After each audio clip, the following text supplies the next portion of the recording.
Shivanshu recording studio बानावर बिशुनगंज।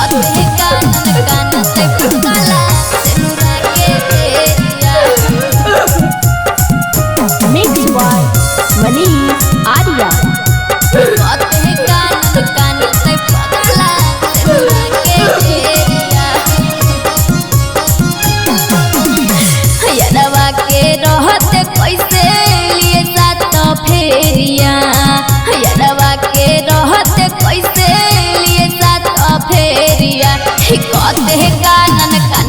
पगला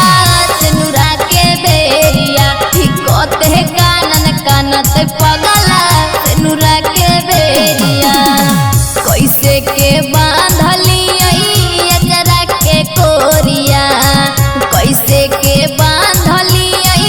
अजरा के कोरिया से कहते है कानन कानत पगला सिनुरा के बेरिया हिकोते है कानन कानत पगला सिनुरा के बेरिया कहते हैं कानन कानत पगला सिनुरा के बेरिया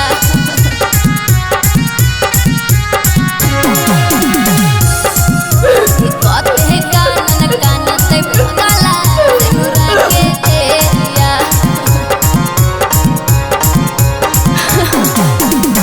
जन्मों से ज्यादा वो करा करो ही प्यार गे हमरा छोड़ी कैसे हम जय ससुरार गे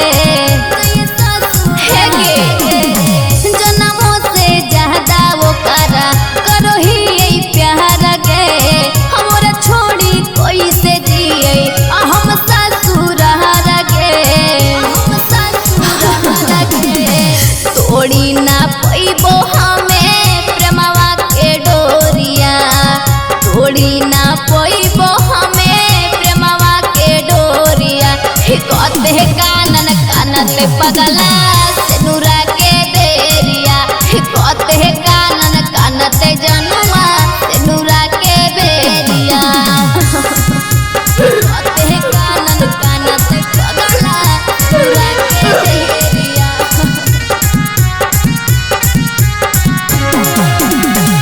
कहते हैं कानन कानत पगला सिनुरा के बेरिया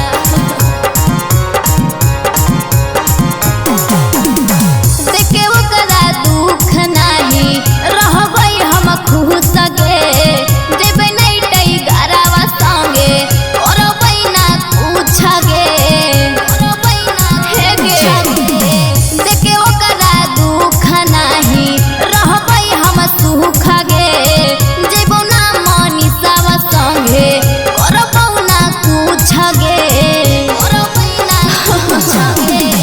के करतै सोनम के